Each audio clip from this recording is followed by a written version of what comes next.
Hello friends, आपका ICIT online classes में बहुत बहुत स्वागत है। आज मैं आपके सामने जावा प्रोग्रामिंग का 18 ट्यूटोरियल लेके आ रहा हूँ और आज हम लोग जावा में बात करेंगे मेथड ओवरलोडिंग। तो किसी भी ऊप्स लैंग्वेज में अगर आप काम करते हैं तो उसमें आपको एक फीचर्स मिलता है मेथड ओवरलोडिंग। तो आज हम लोग जानेंगे कि जावा में मेथड ओवरलोडिंग क्या होता है और इसकी प्रोग्रामिंग कैसे की जाती है। तो देखिए, हम लोग जब कोई क्लास बनाते हैं तो हमारे क्लास के अंतर्गत बहुत सारे मेथड होते हैं और हर मेथड को रिकॉग्नाइज करने के लिए हमें उसका एक नाम देना होता है और जैसा उसका फंक्शनैलिटी है उस आधार पे उसका पैरामीटर होता है। और वो पैरामीटर नहीं भी हो सकता है, हो भी सकता है। पर अगर आप चाहते हो कि हम कोई क्लास बनाएंगे, उसमें एक से ज़्यादा मेथड होंगे और हम प्रत्येक मेथडों का नाम एक ही रखेंगे, तो आप कई मेथड का नाम एक रख सकते हैं, मगर उनके पैरामीटर में अंतर होना चाहिए या उनके पैरामीटर के डेटा टाइप में अंतर होना चाहिए। तो if A class has multiple methods having same name but different in parameters, it is known as method overloading। यानी यदि आप क्लास में एक से अधिक मेथड एक जैसा ही नाम का लेते हैं मगर उनके पैरामीटर्स अलग हैं, तो इस क्रिया को हम लोग मेथड ओवरलोडिंग के नाम से जानते हैं। Method overloading is a feature that allows a class to have more than one method having the same name. If their argument lists are different, it is similar to constructor overloading in Java। माने जो method overloading है ये just like उसी तरीके से है जैसे constructor हम लोग पढ़ रहे थे। तो कंस्ट्रक्टर में कंस्ट्रक्टर ओवरलोडिंग पढ़ा था, तो वहां क्या था कि कंस्ट्रक्टर के लिए हम लोगों ने बहुत सारे मेथड बनाए थे मगर उनके आर्गुमेंट्स हमने अलग कर दिए थे। तो बात आता है फिर इसका हमें बेनिफिट्स क्या होता है। तो इसका बेनिफिट यही होता है कि इससे आपके प्रोग्राम की रीडेबिलिटी बढ़ती है। ये इसका बेनिफिट होता है। जैसे उदाहरण के रूप में आप एक प्रोग्राम बनाना चाहते हो जिसमें आप नंबरों का सम करना चाहते हो। अब वो नंबर 2 भी हो सकते हैं, 3 भी हो सकते हैं, 5 भी हो सकते हैं, 6 भी हो सकते हैं। तो आपको सबके लिए अलग अलग मेथड बनाना होगा। अब अलग अलग मेथड बनाया है तो सबका नाम अलग अलग लेना होगा।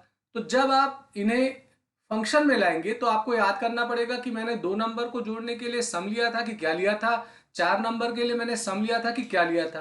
पर अगर उन सारे मेथड का नाम एक हो जाए और पैरामीटर उनके अलग होंगे, तो अगर आप 2 वैल्यू भेजोगे तो 2 पैरामीटर को वो ऑटोमेटिक रिसीव करेगा और 3 भेजोगे तो 3 का भेजेगा। तो इससे रीडेबिलिटी आपके प्रोग्राम की बढ़ जाती है। ये इसका बेनिफिट्स होता है। हम लोग ओवरलोडिंग मेथड का काम 3 तरीके से कर सकते हैं। पहला तरीका होता है नंबर ऑफ आर्गुमेंट्स। जैसे यहाँ ऐड नाम का फंक्शन है, 2 इंटीजर है, यहाँ भी ऐड नाम का फंक्शन है मगर 3 इंटीजर हो गया। तो आर्गुमेंट माने पैरामीटर इनके अलग होंगे, 1 हो सकता है, 2 हो सकता है, 10 हो सकता है। और एक डेटा टाइप के बिहाफ पे होता है, ऐसे यहाँ 2 इंटीजर है तो एक इंटीजर फ्लोट हो गया। और एक होता है सीक्वेंस ऑफ डेटा टाइप। जैसे यहाँ इंटीजर फ्लोट यहाँ भी है, इंटीजर फ्लोट यहाँ भी, मगर इनका क्रम अलग है। एक इंट फ्लोट है और एक फ्लोट इंट है। तो ये 3 वे हैं, तरीके हैं जिनसे हम लोग ओवरलोड वाला काम अपने जावा में करेंगे। यहाँ एक बात का विशेष ध्यान देना होगा कि अगर आप ओवरलोडिंग कर रहे हैं तो आपको रिटर्न टाइप में ओवरलोडिंग की परमिशन नहीं होती है। जैसे यहाँ मैंने ऐड नाम का फंक्शन बनाया है, इसके पैरामीटर 2 इंटीजर हैं, यहाँ भी है 2 इंटीजर है, मगर इनके रिटर्न टाइप अलग हैं। तो ये आपको अनुमति जावा का कंपाइलर नहीं देता है। अगर आप ऐसा करते हैं तो वो आपको एरर शो कर देता है। तो ये आपके जो 3 वे हैं, इन तीनों वे की प्रोग्रामिंग करके भी देखी जाए कि कैसे इनको किया आता है। तो मैंने इसका ब्लूजे आईडी में पहले से प्रोग्राम बना रखा है। तो पहला प्रोग्राम मैं आपके सामने लेके आ रहा हूँ। इस प्रोग्राम में मैं आपको दिखा रहा हूँ कि अगर आप ओवरलोडिंग कर रहे हो तो पैरामीटर के आधार पे कैसे करोगे। तो ये तो हमारा मेन वाला मेथड है। पहले नीचे वाले क्लास की बात कर ली जाए। तो अगर आप देखें तो एडिशन नाम के क्लास में मैंने दो मेथड बनाए हैं, सम सम, दोनों का नाम सम है, पर अगर आप देखो तो इनके पैरामीटर अलग हैं। यहाँ 2 इंटीजर है और यहाँ 3 इंटीजर की बात की गई है। और मेन वाले मेथड में मैंने एडिशन नाम के क्लास का एक ऑब्जेक्ट बनाया है, इंस्टेंस बनाया है। अब मैं अगर सम मेथड को कॉल करूंगा A1 ऑब्जेक्ट से, तो अगर मैं 2 इंटीजर वैल्यू भेज रहा हूं तो ये जो फंक्शन बना है 2 पैरामीटर वाला, उसको ये कॉल करेगा। और अगर मैं 3 पैरामीटर का भेजूंगा तो 3 का कॉल करेगा। तो यहाँ हमें बेनिफिट ये आ रहा है कि इनके नाम सेम है, तो हमें ये नहीं सोचना है कि हमने 2 के लिए क्या दिया था, 3 के लिए क्या दिया था। आप नाम एक लिखेंगे, मगर जैसा आप आर्गुमेंट वैल्यू पास करेंगे तो ये जिससे मैच करता हुआ पैरामीटर होगा उसी को ये रिसीव होगा। तो ये पहला प्रोग्राम का एग्जाम्पल है जिसमें मैंने आपको मेथड ओवरलोडिंग बताया है कि पैरामीटर के आधार पे हम ओवरलोडिंग कैसे करेंगे। तो इस प्रोग्राम को अगर रन करके देखा जाए तो ये आपके प्रोग्राम का आउटपुट आ रहा है। ये देखिए, मैंने पहले 2 भेजा था तो 4 आया, और नेक्स्ट टाइम मैंने 3 बार 2 भेजा था तो यहाँ पे 6 आ रहा है। तो ये आपका एक तरीका है मेथड ओवरलोडिंग का। अब मैं आपको एक दूसरा प्रोग्राम दिखा रहा हूं। इस प्रोग्राम में मैं क्या कर रहा हूं, डेटा टाइप के आधार पे ओवरलोडिंग का काम मैं करूंगा। तो ये पहले नीचे वाले क्लास को देख लेते हैं। तो अगर आप देखें तो मैंने नीचे वाले क्लास में 4 मेथड बनाए हैं, चारों का नाम डिस डिस डिस करके लिया है, मगर इनके डेटा टाइप अलग हैं। ये कैरेक्टर है और एक पैरामीटर है, और ये स्ट्रिंग है एक ही है, और ये इंटीजर है एक ही है, डबल है एक ही है, और ये एक से ज्यादा भी पैरामीटर के हो सकते हैं, माने मिक्स भी बना सकते हैं आप। डेटा टाइप अलग भी है और पैरामीटर भी अलग है। फिलहाल यहाँ मैंने डेटा टाइप को अलग अलग किया है और केवल उनको मैंने प्रिंट कराने का काम किया है। अब अगर आप देखो तो यहाँ मैंने डिस्प्ले का D1 नाम का एक ऑब्जेक्ट बनाया है। D1 के ऑब्जेक्ट से मैं डिस्प नाम के मेथड को कॉल कर रहा हूँ। अगर मैंने करेक्टर वैल्यू भेजा है तो ये करेक्टर वाले पैरामीटर को वैल्यू जाएगा, और अगर स्ट्रिंग भेजा है तो स्ट्रिंग को जाएगा, इंटीजर भेजा है तो इंटीजर को जाएगा, डबल भेजा है तो डबल को जाएगा। तो यहाँ हमारे सारे फंक्शनों के नाम सेम है, बस इनके आर्गुमेंट के पैरामीटर के डेटा टाइप अलग हैं।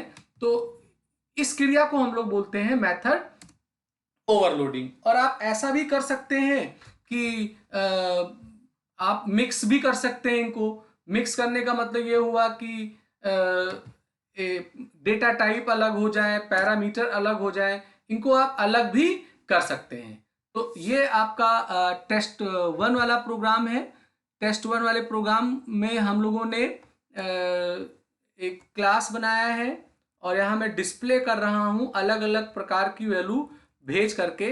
तो यहाँ मैं क्या करता हूँ कि इस क्लास का नाम थोड़ा चेंज कर लेता हूँ, क्योंकि जो पहला वाला प्रोग्राम मैंने दिखाया था उसमें भी डिस्प्ले नाम का क्लास था, तो ये उसको रिफ्लेक्ट कर रहा था। तो मैं यहाँ पर इनका नाम थोड़ा चेंज कर देता हूँ। तो यहाँ पे मैंने इसे डिस्प्ले 1 कर दिया है। अब मैं इसे कंपाइल करता हूँ, और ये प्रोग्राम का आउटपुट अभी दिखाता है कि क्या आता है। ये देखिए अभी आ रहा है। चूंकि हो रहा था कि डिस्प्ले नाम का क्लास हमारा पहले से पहले वाले प्रोग्राम में था, तो ये उसी को कॉल कर रहा था। तो यहाँ मैंने करेक्टर भेजा तो करेक्टर दिख रहा है, स्ट्रिंग भेजा तो स्ट्रिंग दिख रहा है, इंटीजर भेजा तो इंटीजर दिख रहा है, डबल यानी फ्लोट भेजा तो फ्लोट का रिजल्ट दिख रहा है। तो ये एक दूसरा प्रोग्राम था। अब मैं तीसरा एक प्रोग्राम दिखाऊंगा जिसमें सीक्वेंस के आधार पे मैं ओवरलोडिंग करूंगा। सीक्वेंस का मतलब ऐसे यहाँ इंटीजर और डबल है, और दूसरे में भी डबल इंटीजर है, मगर इनका क्रम अलग है। यहाँ इंटीजर पहले आ रहा था, डबल बाद में था, यहाँ डबल पहले है और इंटीजर बाद में जा रहा है। और इनकी भी मिक्सिंग कर सकते हैं, माने आप ऐसा ओवरलोडिंग भी कर सकते हैं जिसमें पैरामीटर अलग हों, जिसमें डेटा टाइप भी अलग हों, उनके सीक्वेंस भी अलग हों। ऑपरेशन के आधार पे हम लोग ये काम करते हैं। अब मेन वाले मेथड में मैंने अपने डिस्प्ले ओवर का एक ऑब्जेक्ट बनाया, और अभी मैं पहले भेज रहा हूँ इंटीजर और फिर डबल, तो ये उसको कॉल करेगा जहां इंटीजर डबल होगा। फिर मैं भेज रहा हूँ डबल इंटीजर, तो ये उस वाले को कॉल करेगा। तो इस वाले प्रोग्राम का आउटपुट चलिए देख लेते हैं कि क्या आ रहा है। तो ये देखिए, तो जिस आधार पे मैंने वैल्यू भेजा है उसके आधार पे ये हमको रिजल्ट दिखा रहा है। तो ये एक कॉन्सेप्ट था हमारे जावा में कि हम लोग मेथड ओवरलोडिंग का काम कैसे करते हैं, और ये एक छोटा सा नमूना है हमारे पॉलीमॉर्फिज्म का। और ये तो एक एग्जाम्पल था, डेमो था। ऑपरेशंस के आधार पे हम इन्हें कैसे बनाएंगे वो आपको आगे और इसके वीडियो दिखाए जाएंगे। तो फिलहाल मैं उम्मीद करता हूँ कि आज का वीडियो आपको पसंद आया होगा।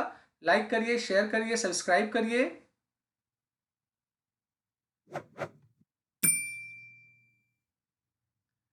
बेल आइकन को सेलेक्ट करिए जिससे मैं कोई नया वीडियो बनाऊं तो उसका अलर्ट आपको तुरंत मिल जाए।